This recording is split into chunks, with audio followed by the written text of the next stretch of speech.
Ya sé que me tardé mucho en subir un video, pero apenas acomodaron mis horarios para poder hacer algo para traerles a ustedes. Quizás no se dieron cuenta, tal vez sí, algunos me extrañaron, la mayoría tal vez no, pero de igual forma aquí seguimos y aquí vamos a continuar. Ya que nos arreglamos un poquito en los horarios, vamos a seguir haciendo esto. No perdamos más el tiempo, vamos a darle. Hoy vamos a hablar de Al Este del Edén.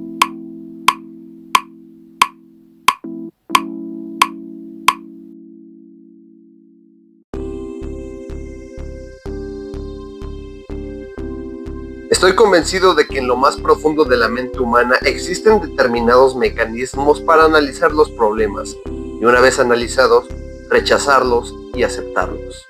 John Steinbeck, el buena onda de la generación perdida. Él es el punto intermedio entre la sencillez premeditada de Hemingway, que te invita a descubrir por tu cuenta de qué se trata realmente la historia que te está contando, y el caos y la complejidad de William Faulkner, que es más como si tu primo espiritual empezara a contarte cómo funcionan ciertas cosas mientras ves que se pone un pedazo de cartón en la lengua. El estilo del nacido en Salinas, California, Estados Unidos, sí puede parecer sencillo, debido a que no usa diferentes recursos narrativos para darle vueltas a las cosas que te podrían llevar a una conclusión más rápida si las contaras directamente como son. Hay que decirlo, es un autor bastante fácil de leer, pero tampoco podemos dejar de lado que es un autor al que le gusta detallar demasiado. De hecho, la mayoría de la extensión de este libro es debido a eso. Hay momentos en los que las descripciones se alargan, aunque no de manera innecesaria, y lo que más se agradece es que no se vuelven complicadas en ningún momento. La literatura de Steinbeck vive entre las frases cortas de mi escritor borracho favorito y los saltos en el tiempo y las múltiples voces del otro escritor borracho no tan de mi agrado. Pero ese no es el único motivo por el cual realmente disfruto de leer a Steinbeck. Este autor le da demasiado peso a los marginados, especialmente a los migrantes o a los campesinos. A diferencia de los hombres bragados y valientes en la literatura de Hemingway, que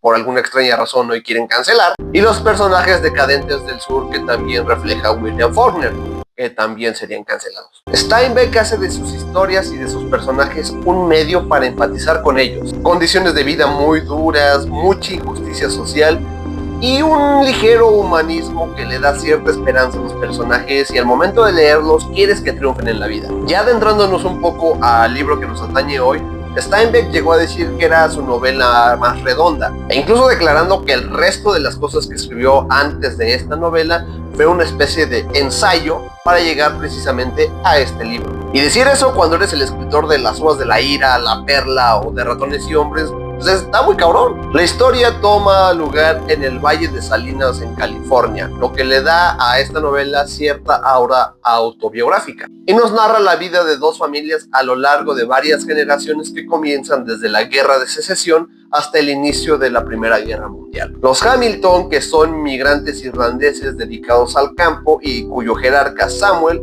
es uno de los personajes más entrañables de esta novela, y los Trask, una familia que ya vive acentuada en el valle, cuyo personaje más relevante es Adam, cuya vida pues ha estado llena de altibajos y de cosas muy culeras que le han pasado. La historia de estas dos familias se narra de forma paralela, y aunque los Hamilton y en especial Samuel sí tienen una importancia muy grande para el desarrollo de la historia, sinceramente creo que el libro se centra más en los Trask.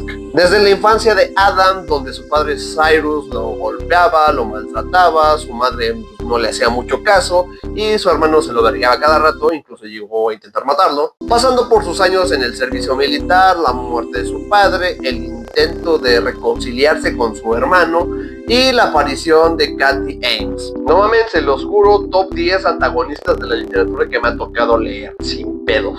Una mujer que se nos describe como la portadora pura del mal, y lo que le hace a cada persona, incluyendo a Adam, es digno de cárcel. Para pasar luego a la última generación de los Trask, Caleb y Aaron, modernos Caín y Abel que van a pelear por la aprobación de su padre. Hablando de esa parte, la novela tiene ciertos paralelismos con este otro libro. Es una Biblia, creo que la tengo al revés.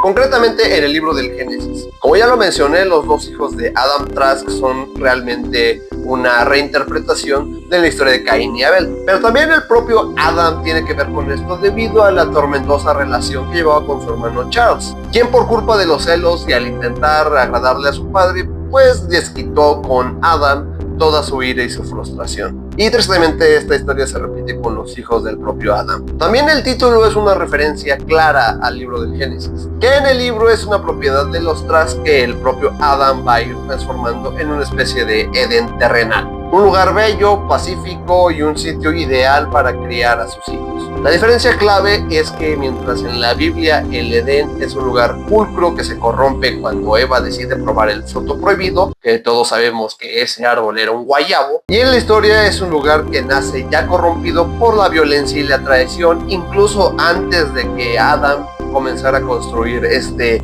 Edén terrenal para su esposa. Y hablando de Cathy Ames, ella es un paralelismo bastante directo del mal puro, que va destruyendo y corrompiendo la estabilidad y la paz de Adán. Mismo cosa que ocurrió en la Biblia con la serpiente que supuestamente tentó a Eva. Además, con ella, Steinbeck hace un análisis acerca de la naturalidad del mal. Él plantea esta idea de un personaje que nace siendo malvado y que nos hace preguntarnos a nosotros mismos exactamente eso. Se nace siendo malvado. Los esfuerzos de nuestros padres, de nuestros maestros y de las autoridades por mantenernos en el camino correcto valen la pena cuando el gen de la maldad está dentro de nosotros. Y también respecto al mal, la historia de Caín y Abel se lleva un poco más al simple hecho de que uno se quebró al otro. También se trata de la marca que Dios le dejó a Caín luego de machetear a su carnal. En la novela, sin embargo, no es una marca física, sino moral. Steinbeck habla de una supuesta herencia moral que afecta a la descendencia de cada uno de los personajes, como si ellos también tuvieran que pasar por toda la violencia, el rechazo, la culpa que han venido sufriendo nuestros abuelos, luego nuestros padres y luego nosotros mismos, y que de cierta manera se lo transmitimos a nuestros hijos. Es como si propusiera esta idea de que los pecados pasan a nuestra herencia, casi como lo hace el color de ojos o la textura del cabello. Y otro de los puntos que toca, y que fue de mis preferidos a decir verdad, tiene que ver con la libertad y esta decisión que existe entre nosotros entre si pecar o no hacerlo. Verán, en la Biblia, carajo, esto ya parece clase de catecismo, me lleva a la verga. Los humanos que caen en el pecado parece que no tienen otra opción más que la de pecar. Estamos hablando de Adán, de Eva, de Caín, de David, de Judas, entre otros. Es como si el destino de sus vidas o el guión cinematográfico que parece ser este libro les dijera que su destino es ese: pecar, corromper un Edén perfecto, machetear a tu hermano porque él era el consentido de Dios, meterte con una mujer casada o simplemente vender a tu compa que convertía el agua en pisto. Neta, ¿qué pedo contigo, Judas? Sin embargo, Steinbeck mete un concepto que se vuelve de importancia a partir de la mitad de la novela y que funge como una postura psicológica bastante importante y un hilo conductor bastante poderoso. En el libro se encuentra la palabra timshel, que es una palabra del hebreo antiguo que, palabras más, palabras menos, significa tú puedes, y no refiriéndose a un concepto inspiracional barato de sí, tú puedes lograr lo que tú quieras. Más bien se refiere al poder de hacer o no hacer las cosas siguiendo los instintos de nuestro libre albedrío. Las cuestiones son, ¿lo harás o no? Y sobre todo, el porqué de tu decisión. Eva tomó la decisión de treparse al guayabo con Adán.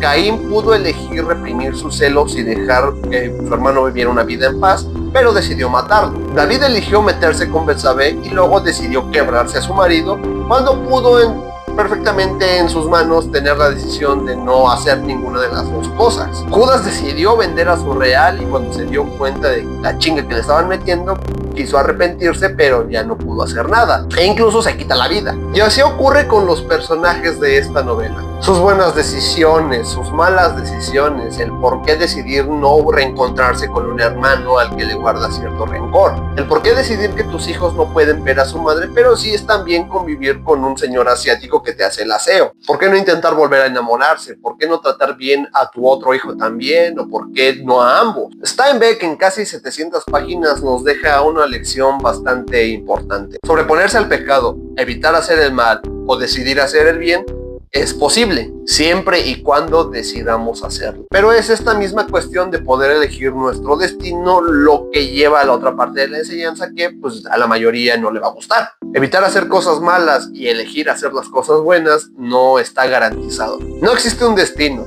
Son simplemente decisiones puntuales que cada uno de nosotros hace a lo largo de su vida. Me gusta mucho el estilo de Steinbeck porque a pesar de que es un naturalista más contemporáneo, sus descripciones no se hacen pesadas en ningún momento. Y si a eso le añades una buena historia y personajes entrañables, además de conceptos filosóficos muy densos, te van a hacer disfrutar una historia, no importa qué tan larga sea. El tipo sabía qué pedo y creo que me está convenciendo para seguir adentrándome más en su literatura. Aprovecho también para recomendarles La Perla, que es un libro más corto pero igual de profundo e igual de poderoso. Puedo decir como conclusión que el estilo de Steinbeck es darle voz a los marginados, casi como lo fue él mismo al inicio de su vida, y que a pesar de la mierda que está ocurriendo en el mundo, para ellos pues simplemente no existe porque hay otras cosas más cercanas y más importantes que deben atender, y que no importa qué tan buenos o malos seamos, nuestras decisiones son las que al final van a ir labrando nuestro camino en esta vida. Incluso más allá que un destino o un Dios que esté observándonos y dirigiéndonos hacia dónde tenemos que ir. Todo se basa en eso, decidir hacer o no hacer, crear o no crear, o simplemente participar o no ser partícipes en el espectáculo del mundo. Y quizás para algunas cosas sí no existan algunas respuestas incorrectas, pero para las que sí, que son las más importantes, pues elijan con cuidado. Si llegaron hasta aquí y están viendo esto nuevamente después del tiempo que me desaparecí, les agradezco bastante. Como les comento, no es nada grave, simplemente comencé con otro trabajo y apenas como que me están cuadrando los horarios para poder tener un tiempo libre y hacer esto que, pues les comento, de verdad me gusta hablar de libros y no creo abandonarlo pronto, a menos de que el tiempo en el trabajo sea un poco más duro, pero mientras me deje estos días libres, estos espacios de horas para poder subir aunque sea shorts en algunas de mis redes sociales, por cierto síguenme en TikTok y en Instagram, pues aquí vamos a estar y las reseñas pues van a continuar. Nos vemos en la siguiente aquí en Literatura Campus.